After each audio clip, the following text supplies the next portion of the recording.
Shall I, switch, is that what it's called? Switch?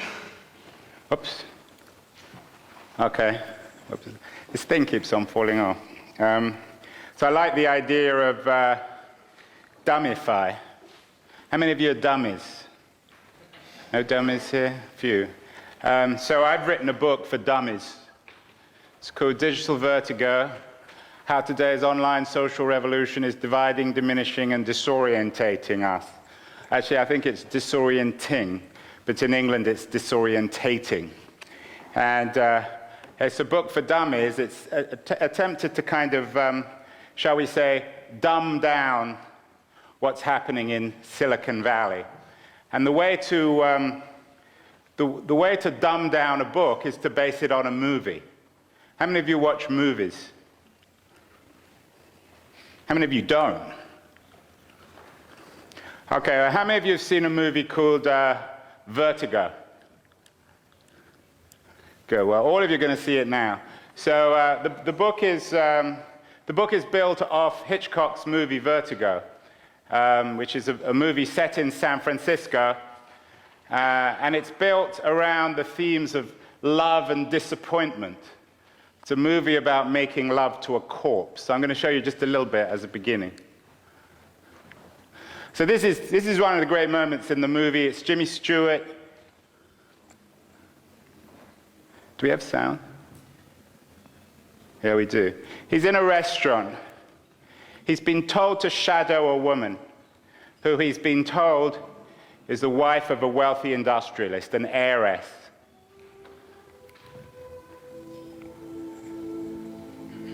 It's one of the best moments, I think, in the history of 20th century movie making. I wouldn't call it Hollywood, because Hitchcock didn't really make it in Hollywood. He actually made this in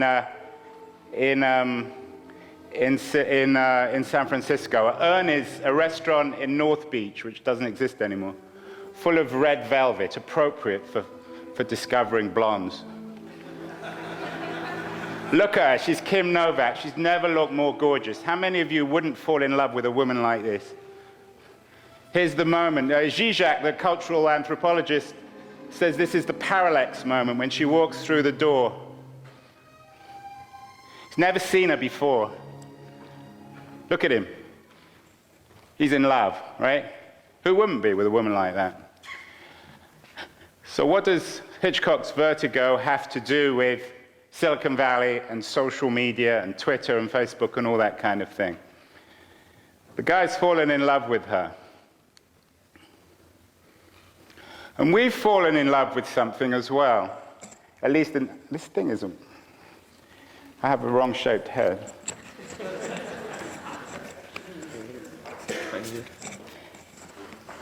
Never trust technology, right? So we've fallen in love with something too. That's what my book's about. It's about falling in love with something that doesn't really exist. Because you see, in Hitchcock's Vertigo, that blonde, Kim Novak, didn't really exist. She was a trick. She was actually a brunette, store girl from Kansas. She wasn't a wealthy San Francisco heiress. And he was being set up, Jimmy Stewart, every man, to fall in love with a corpse, to fall in love with someone who didn't really exist.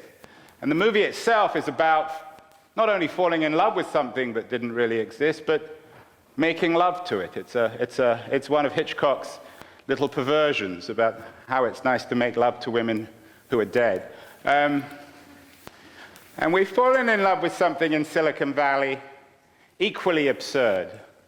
It's called the social.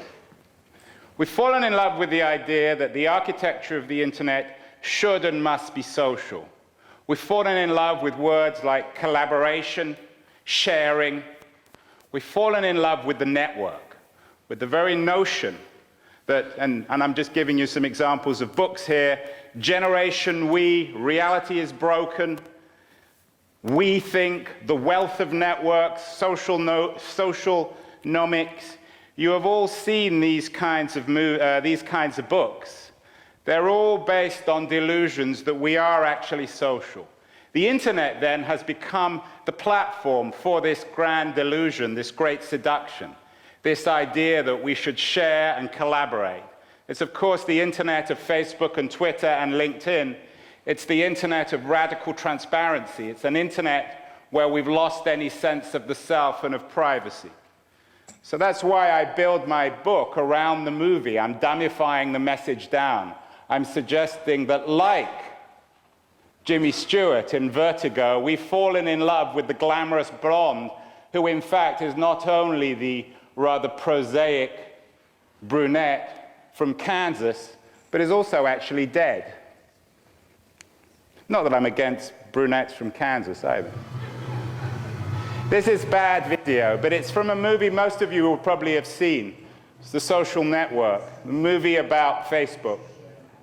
So here's one of the best moments in the movie, even though it's hard to see. The fictionalized Sean Parker, the original president of Facebook, who is played by Justin Timberlake in the movie. Can we put it up a bit?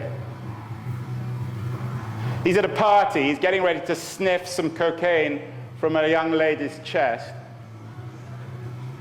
But as you've been told here by all these entrepreneurs, you always need to sell. And even when you're sniffing cocaine from a young woman's chest, you've got to be selling your product. So he's selling. Justin Timberlake as Sean Parker. This is what you should do if you're entrepreneurs. You always need to be selling. Remember that. Sell, sell, sell. On the internet.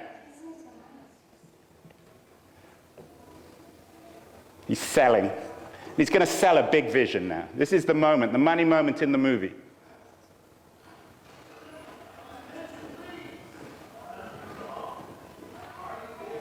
Actually, he said it. We missed it. He said, first we lived in villages, then we lived in cities, and now we live on the internet.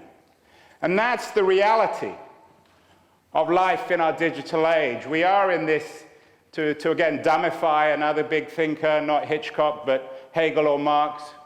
We've gone from agricultural society to urban society, or industrial urban society, to digital society. We are indeed living on the internet.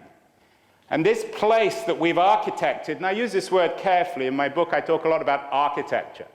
This simple architecture, this dumbed-down architecture of openness, is, in my view, a great trick. It's a very dangerous idea, because we're living so openly. Here's the real Sean Parker. I caught up with him in Arizona last year. He's actually much better looking and much more charismatic than Justin Timberlake. When he walks into a room, the room goes silent. He's a remarkable young man, a billionaire, of course, but good looking and smart. He is the epitome of what is both right and wrong with Silicon Valley. Parker now has a new startup. It's called Airtime. Some of you may have heard about it. He launched it, I think, last week or the week before. Big fanfare with Hollywood stars. He's doing it with Sean Fanning. Sean Fanning was his partner also at Napster. So never underestimate this man, this young man, this billionaire, self-taught. And he now is in the business, and I'm quoting him here, he's now in the business of eliminating loneliness. That's what Airtime is all about. And that, indeed, is the metaphor for what is happening on the internet. This social architecture, collectively, is in the business of eliminating loneliness. We're never alone now on the internet. We're being watched collectively, and we are watching collectively. It's not Orwell's Big Brother. We are all big brothers, or perhaps we're all little brothers. So we're all in the business. We're all the product, though. The reason I love Hitchcock's movie Vertigo is because Jimmy Stewart is turned into the product in the movie. He's the fall guy. We are the fall people. We are the products now on the social web. It's not just Airtime. All these new companies, every company in Silicon Valley is in the business of eliminating loneliness. Hundreds of them. While I was writing my book, every day I had to update the chapter. PQ, Be Known, companies, social television, social reading, social movies, social education, social commerce, social politics. Everything is being socialized. There's social driving. There's social location, not just Foursquare, but new networks like Highlight, which if you follow someone on Highlight, you know where they are all the time. Who here is on Highlight? Who here is going to cancel their Highlight account after you heard what I just said? I haven't convinced you yet. Everything then is going social. Radical transparency is the name of the game.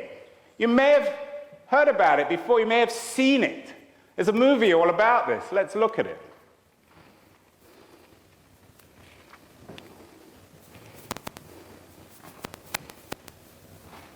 Can we turn it up?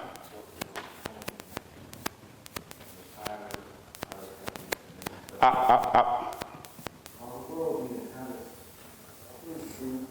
Up. Can we put the volume up, please? Is there no one in power here?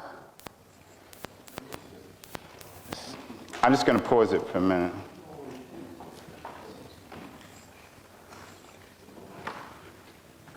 Do I get an extra minute?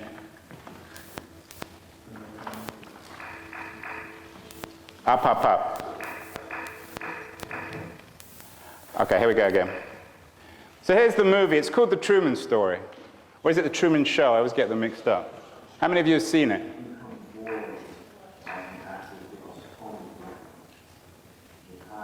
This movie was made about 10 or 15 years ago. It's a movie about a life which is a real-time television show. No script. It's genuine. Who here is genuine? None of you? Here's the man. I compare him to Robert Scoble. They kind of look alike. And I'm doing a debate with Scoble next week at Le Web about this. Starring Truman Burbank as himself. We're all stars now, of course, in this social media world. We're all acting as ourselves on Facebook and Twitter.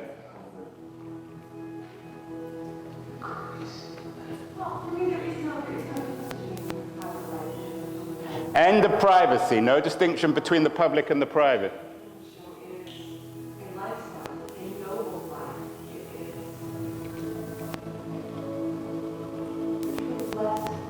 A true blessed life when we're on Facebook. Nothing is fake. Everything is indeed real in our social web. Everything we do. So we all now have our show. Now in part, and I'm here as a kind of cultural critic, it's a form of digital narcissism. We're in the business of showing ourselves off. Narcissism has always existed. It was invented by the Greeks. That's why it was appropriate last year I was in Athens. I went up to the top of the Acropolis, and of course, what did I find there? People photographing each other. That's at the top of the Acropolis. So we're in the business. We are afflicted now with what I call digital narcissism. This idea that we are interesting, that everything we do should be broadcast.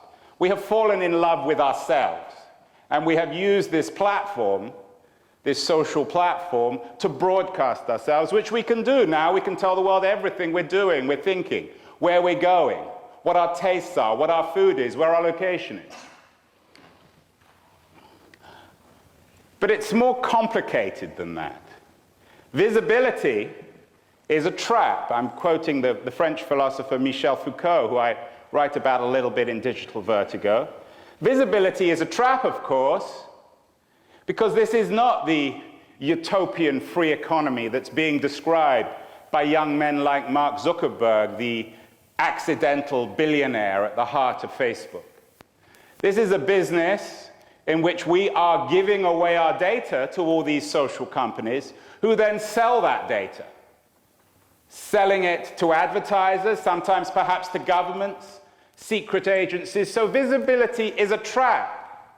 Like Jimmy Stewart, we've stumbled into something that we don't quite understand, where we're the fool. The blonde is the brunette, and the brunette is a corpse. We all know what I'm talking about. The free economy doesn't exist. We perhaps need to learn to pay for products. History is repeating itself. This has happened before. In the industrial age in the middle of the 19th century, as a consequence of the new collectivism and networked of the analog industrial revolution. Jeremy Bentham, who's pictured there in London in his auto icon, I write about him in some detail in my book, invented something called the panopticon, where we would be watched all the time, hospitals, schools. It would make us more efficient.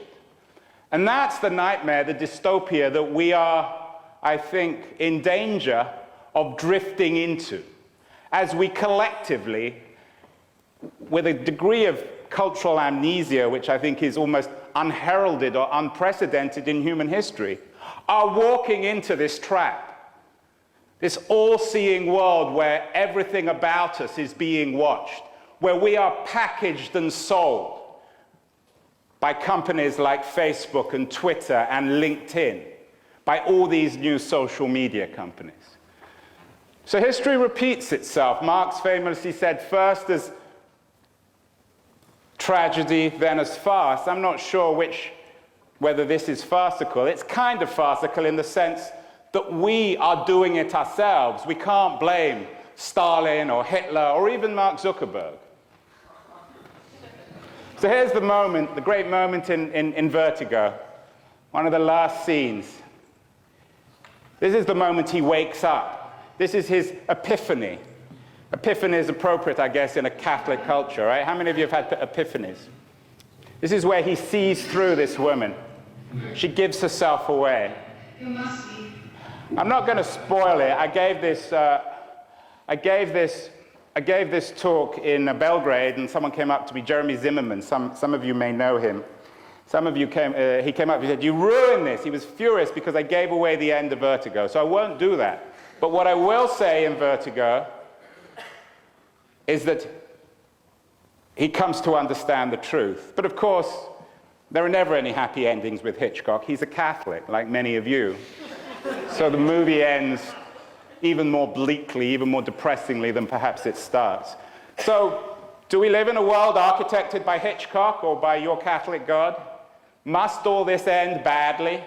This nightmare, this dystopia we're wandering into, where we're watching each other, where we're all radically transparent, where we've been packaged into products by young multi-billionaires like Mark Zuckerberg? I don't think it does have to happen like this.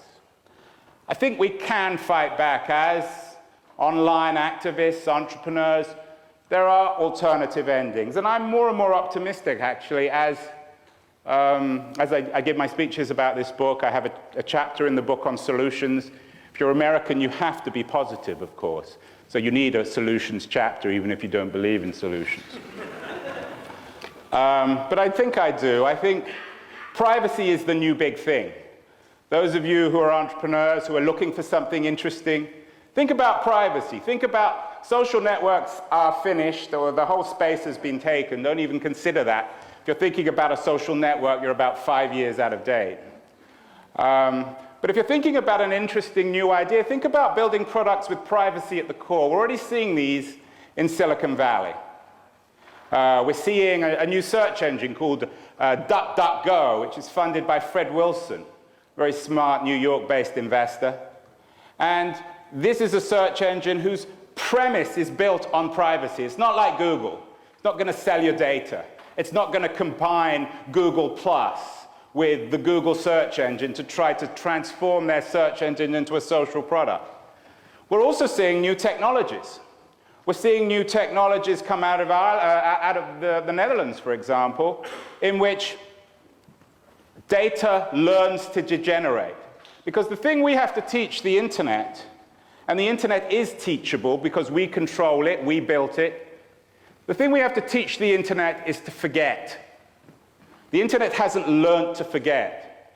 And if Sean Parker, or the fictional Sean Parker in the movie Social Network is right, if we are indeed living on the internet, which I think he is in a way right, we need to turn the internet into a place where human beings are comfortable, which reflect us in our complexity, which protect the complexity, the ambivalence, the nuances of the human condition. So the internet must be taught how to forget. In our age of big data is threatening to engulf us. So we need to fight back. So here's an alternative ending. Final movie clip. The end of the Truman, is it a story or show? Why do I always get that wrong? He's suddenly woken up, Truman. He realized he lived on a TV set. He realizes that it's fake, it's not real. Sheryl Sandberg says that Facebook makes us authentic. Of course, she's fundamentally wrong. Makes us, if anything, inauthentic, although I'm uncomfortable with that word. But anyway, here he is trying to touch the real. He's leaving the TV set. This is a Hollywood ending, not a Hitchcock ending. Cheerful. Not good for Catholics, right? I'm Jewish, so I have some understanding of Catholicism.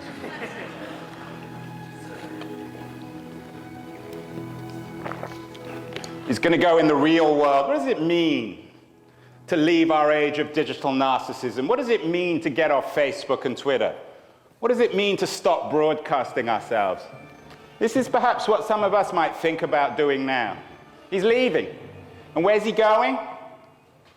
You don't know. He's going into the darkness. So that's what we need to remind ourselves about, is that value of the darkness. It can't be quantified. It can't be added up in terms of happiness or unhappiness. It can't be made into a PowerPoint. It can't even be made into a movie. You all know that value of that darkness. It's the place where your personalities are made and built.